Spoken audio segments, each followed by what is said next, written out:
Mówią, że żadna praca nie hańbi. I ja się z tym zgadzam.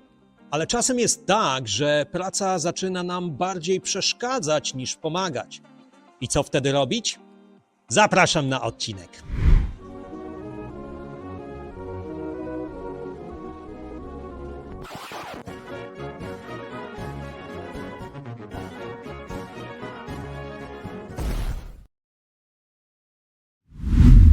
Witam serdecznie, ja mam na imię Tomek, a to jest mój kanał Wsypy Brytyjskie. Czy masz czasem wrażenie, że twoja praca zaczyna ci w pewnym momencie bardziej przeszkadzać niż pomagać? Ja dziś opowiem o właśnie takiej sytuacji, która swego czasu zdarzyła się w moim życiu i miało to miejsce w Londynie, chociaż równie dobrze mogłoby się to zdarzyć gdziekolwiek indziej. Z góry zaznaczam, że to jest tylko i wyłącznie moja osobista opowieść. Nie należy tego traktować jako poradę, ale być może stanie się ta moja dzisiejsza opowiastka takim zarzewiem, czy też impulsem do Twoich własnych przemyśleń, drogi widzu. Zaczynamy. Wszystko zaczęło się w roku 2010, kiedy to moja ówczesna firma jakoś z trudem podnosiła się po słynnym kryzysie kredytowym, który miał miejsce 2 lata wcześniej. Niby na zewnątrz wszystko było ok, natomiast wewnątrz już to tak różowo nie wyglądało. No bo z jednej strony nikt w firmie nie stracił pracy z tak zwanych przyczyn ekonomicznych, natomiast z drugiej strony kilka działów zostało zamkniętych, a pracujący tam do tej pory ludzie zostali przenoszeni dosłownie jak pionki na szachownicy do innych działów, a niektóre z tych osób w ciągu roku zmieniły dział więcej niż jednokrotnie. A czy ty kiedykolwiek miałeś wrażenie, że twoja firma to jeden wielki bałagan, mimo że wszyscy udawali, że jest super? Daj znać w komentarzach. Jedźmy dalej. Był kwiecień 2010 roku, a na Islandii wybuchł słynny wulkan, który spowodował zamknięcie przestrzeni lotniczej nad Europą na całe 5 dni. Akurat wtedy pracowałem w obsłudze klienta i moja praca polegała właśnie na odpowiadaniu głównie na listy, które przychodziły pocztą lotniczą. I możesz sobie wyobrazić, drogi widzu, że właśnie przez te 5 dni to ja miałem najbardziej luzacki okres w ogóle w całej mojej karierze w Air France. Natomiast od 6 dnia już tak różowo nie było. Można by rzec, że wszystko co piękne szybko się kończy i tak faktycznie było. Zaległości zaczęły rosnąć dosłownie w tempie ekspresowym. Szefostwo, przed którym wcześniej trzeba było się gimnastykować, aby nie wyjść na nieroba, tym razem powiedziało krótko i na temat. To wszystko musi zniknąć i nas nie obchodzi w jaki sposób. A czy ty byłeś w sytuacji, kiedy nagle cała przysłowiowa czarna robota spada na ciebie, bo ktoś na górze o pewnych sprawach nie pomyślał? Czekam na twój komentarz. Mniej więcej w tym samym czasie zaczęły się też odzywać moje, nazwijmy to, stare problemy zdrowotne i poprosiłem w firmie o urlop, aby pojechać na tydzień do Polski, skonsultować się z moim lekarzem, który się mną od dłuższego czasu opiekował. W odpowiedzi usłyszałem, że absolutnie nie ma na to szans, ponieważ wszystko w firmie jest już zabukowane i zaklepane na kilka miesięcy naprzód, a ja przecież mogę pójść do lekarza w Londynie i nie muszę na ten cel tracić własnego urlopu. Szczerze mówiąc, wtedy też zapaliła się u mnie po raz pierwszy bardzo duża czerwona lampka, bo co jak co, ale pracodawca nie będzie decydował o moim zdrowiu. Koniec, kropka. A co ty zrobiłbyś bądź zrobiłabyś, gdyby szef zaczął wjeżdżać na twoje sprawy prywatne? Daj znać w komentarzach. Idźmy dalej.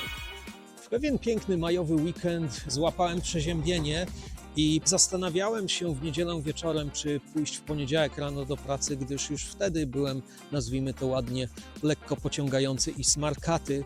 Zdecydowałem się pójść, ale tylko i wyłącznie dlatego, że miałem jakieś spotkanie ze swoją przełożoną, tak zwane one-to-one appraisal, czy jak tam go zwał.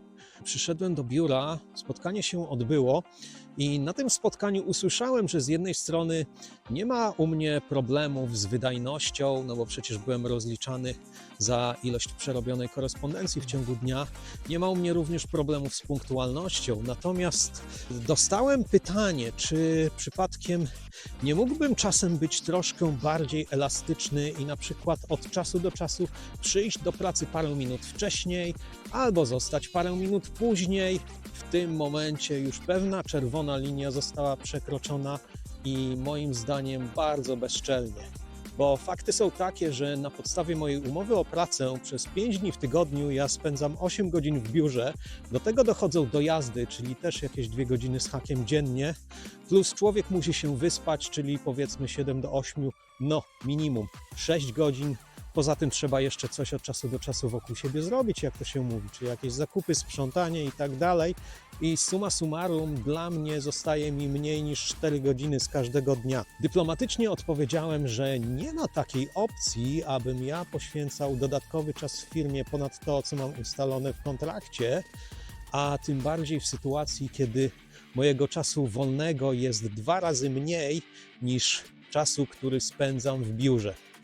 Na tym też spotkanie się skończyło. Przy okazji dodam, że do pracy przyszedłem nie dlatego, żeby odbębnić ten przysłowiowy one-to-one appraisal, ale dlatego, że dla przełożonej to był ostatni termin, a potem miała się udać na urlop. To znaczy, że co, że są równi i równiejsi? Nie wiem. A jaka była najbardziej absurdalna propozycja, którą usłyszałeś bądź usłyszałaś od swojego pracodawcy? Napisz koniecznie w komentarzach. Z góry dzięki. Natomiast w żaden sposób nie mogłem przewidzieć tego, co się potem wydarzyło. I to był niezły dowód na to, że życie naprawdę potrafi pisać zaskakujące scenariusze. Otóż następnego dnia już w ogóle nie poszedłem do pracy, gdyż przeziębienie zamieniło się w grypę, a to wszystko spowodowała m.in. klimatyzacja, która była w biurze włączona dnia poprzedniego, również podczas mojego appraisalu. Parę dni później ta grypa z kolei zamieniła się w zapalenie ucha środkowego i zaburzenie centrum równowagi. I możesz sobie wyobrazić, drogi widzu, jakie to komiczne też sytuacje się zdarzały, kiedy to na przykład z pracy dzwonił do mnie szef i pytał się, dlaczego wciąż mnie nie ma w biurze i czy mógłbym na przykład mu przefaksować kolejne zwolnienie lekarskie, a ja mu na to odpowiedziałem, że ja w tym momencie nie jestem w stanie nawet wykręcić numeru na własnej komórce, o wysyłaniu jakichkolwiek faksów już nawet nie wspominając. Na chorobowym spędziłem całe 8 tygodni, ale dobre w tym wszystkim było to, że przez te właśnie 8 tygodni miałem mnóstwo czasu na różnego rodzaju przemyślenia, również na rozejrzenie się za innymi, że tak powiem, alternatywnymi rozwiązaniami. A czy ty nie masz czasem wrażenia, że tkwisz w miejscu, bądź nic się w twoim życiu nie zmienia? Daj znać w komentarzach. Koniec końców mój pierwszy dzień po powrocie z chorobowego był również dniem, w którym złożyłem wypowiedzenie i jestem z tego bardzo dumny. Co prawda z jednej strony straciłem wszystkie zniżki firmowe na przeloty, ale z drugiej strony uważam, że zyskałem dużo więcej, mianowicie własną wolność. Bo nawet z tymi zniżkami cały czas obowiązywała moja umowa o pracę, a dni urlopowych w roku miałem raptem 20 tam z hakiem. Kolejna rzecz w moim przypadku jest taka, że żyje się tylko raz, a na Air France wcale świat się nie kończy. Oczywiście miałem też różne przemyślenia typu, no dobra, ale co będziesz dalej robił, za co się będziesz utrzymywał, jak będziesz opłacał swoje rachunki. Natomiast szczerze mówiąc, za bardzo się tym nie przejmowałem, wprost przeciwnie. Ja cieszyłem się z mojego pierwszego dnia wolności, kiedy wreszcie nie musiałem wstawać o 6 rano, a także nie musiałem w pośpiechu jeść śniadania i pędzić na metro, aby zdążyć do pracy. Szczerze, naprawdę życzę każdemu, tobie, mój widzu w szczególności, aby u ciebie takich dni było jak najwięcej w twoim życiu. A czy tobie zdarzyło się kiedykolwiek rzucić pracę bez planu B?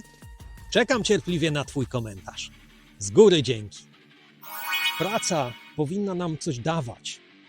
Na przykład satysfakcję, rozwój osobisty, pieniądze, może coś jeszcze.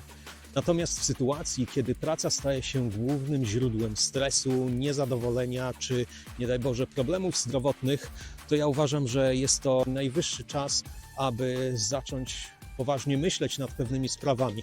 Ja celowo nie mówię tutaj o rzuceniu pracy, ponieważ sytuacja każdego z nas jest zupełnie inna. Natomiast nie może być tak, że organizacja, z którą mamy tylko podpisaną umowę na świadczenie usług przez 8 godzin dziennie i 5 dni w tygodniu, nagle zaczyna sterować naszym życiem i koniec końców i my jesteśmy z tego niezadowoleni, a jeśli my jesteśmy z tego niezadowoleni, to również i nasz pracodawca nie będzie zadowolony. I to by było na tyle, jeśli chodzi o dzisiejszą historię. Bardzo Ci dziękuję, drogi widzu, za wytrwanie do końca. Jak zwykle proszę Cię o zostawienie swojego śladu w postaci łapki w górę. O komentarzach już niejednokrotnie wspominałem. Poza tym daj suba, jeśli jesteś u mnie po raz pierwszy oraz włącz powiadomienia, aby nie przegapić kolejnych produkcji z moim udziałem. A tymczasem pozdrawiam serdecznie, życzę wszystkiego dobrego i do zobaczenia wkrótce. Bye!